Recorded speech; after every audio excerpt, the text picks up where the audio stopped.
ارشاد باری تعالی ہے۔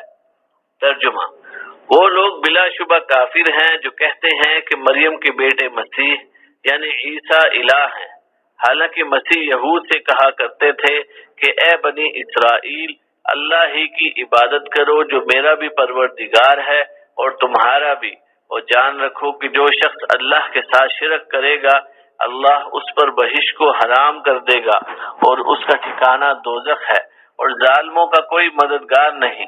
وہ لوگ بھی کافر ہیں جو اس بات کے قائل ہیں کہ الہ تین میں سے تیسرا ہے، حالانکہ اس معبود یکتا کے سوا کوئی عبادت کے لائق نہیں۔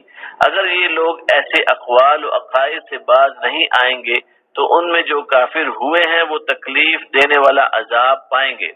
پھر یہ کیوں اللہ کے آگے توبہ نہیں کرتے اور اس سے گناہوں کی معافی نہیں مانگتے، اور اللہ تو بخشنے والا مہربان ہے۔ مسیح ابن مریم تو صرف پیغمبر ہیں، ان سے پہلے بھی بہت سے رسول گزر چکے تھے اور ان کی والدہ صدیقہ تھی، دونوں انسان تھے اور کھانا کھاتے تھے۔ دیکھو ہم ان لوگوں کے لیے اپنی آیتیں کس طرح کھول کھول کر بیان کرتے ہیں، پھر دیکھو کہ یہ کدھر الٹے جا رہے ہیں۔ سورہ مائدہ آیت نمبر 72 تا 75۔ ان آیات میں اللہ تعالیٰ نے اس عقیدے کو کفر قرار دیا ہے اور واضح کیا ہے کہ حضرت عیسیٰ علیہ السلام بھی اور ان کی والدہ بھی مخلوق اور انسان تھے، اللہ کی عبادت کرنے والے اور اسی کی طرف بلانے والے تھے، اور تنبیہ فرمائی کہ اگر وہ اس گستاخانہ عقیدے سے باز نہ آئے تو انہیں آخرت میں جہنم کی سزا بھگتنا پڑے گی اور ذلت و رسوائی ان کا مقدر ہوگی۔ ان آیات میں تثلیث کے خود ساختہ عقیدے کی تردید کی گئی ہے۔ اللہ تو ایک ہی ذات ہے، وہ قابل تقسیم نہیں۔ آخر میں توبہ کی طرف توجہ دلائی گئی ہے کہ اگر وہ توبہ کر لیں تو اللہ کی عظیم رحمت انہیں حاصل ہو سکتی ہے۔ حضرت مسیح علیہ السلام کی والدہ بھی صدیقہ یعنی انتہائی سچی اور پاک باز تھی، ان سے کوئی غیر شریفانہ حرکت سرزد نہیں ہوئی۔ یہود کا الزام سراسر جھوٹ ہے۔ اسی آیت سے یہ بھی ثابت ہوتا ہے کہ حضرت مریم علیہ السلام کو نبوت کا منصب حاصل نہیں تھا، جیسے بعض علماء نے غلط فہمی سے موقف اختیار کیا ہے۔ دونوں ماں بیٹا کھانا کھایا کرتے تھے، اس سے یہ ثابت ہوتا ہے کہ انہیں دوسرے انسانوں کی طرح کھانا کھانے کی ضرورت ہوتی تھی، لہذا وہ الہ نہیں ہو سکتے۔ ان کے باطل عقیدے کی تردید سورہ مائدہ کی آخری آیات سے بھی ہوتی ہے۔ ارشاد باری تعالی ہے۔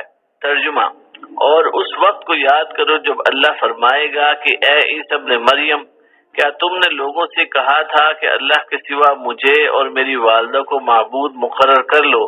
وہ کہیں گے کہ تو پاک ہے، یہ میرے لائق نہ تھا کہ میں ایسی بات کہتا جس کا مجھے کچھ حق نہیں۔ اگر میں نے ایسے کہا ہوگا تو تجھ کو معلوم ہوگا، کیونکہ جو بات میرے دل میں ہے تو اسے جانتا ہے، اور جو تیرے ضمیر میں ہے میں اسے نہیں جانتا۔ بے شک تو علام الغیوب ہے۔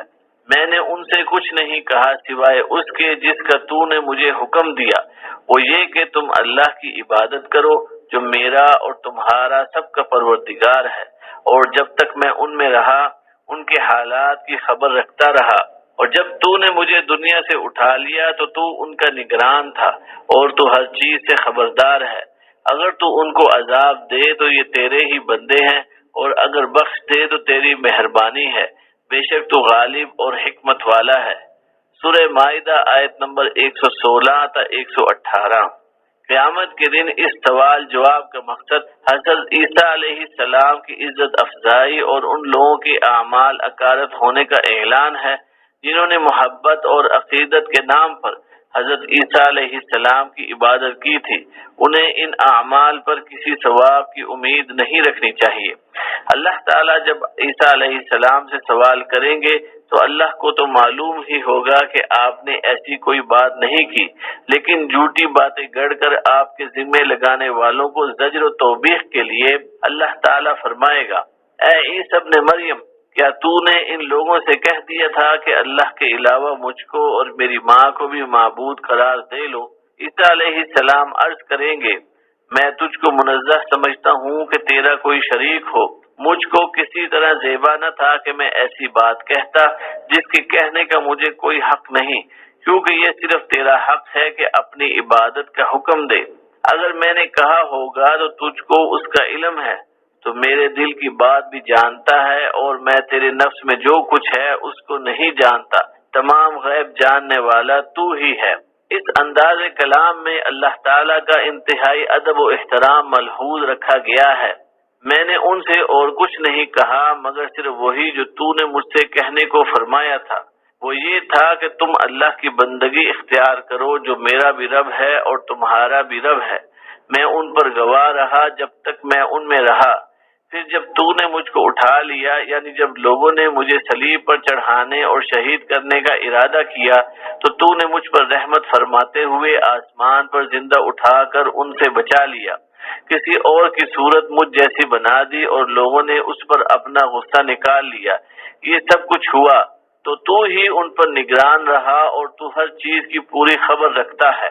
پھر وہ تمام معاملات کا مختار اللہ ہی کو قرار دیتے ہوئے اور عیسائیت کا خود ساختہ مذہب اختیار کرنے والوں سے اظہار برات فرماتے ہوئے ارشاد فرمائیں گے، اگر تو ان کو سزا دے تو یہ تیرے بندے ہیں، اگر تو ان کو معاف فرما دے تو زبردست ہے، حکمت والا ہے۔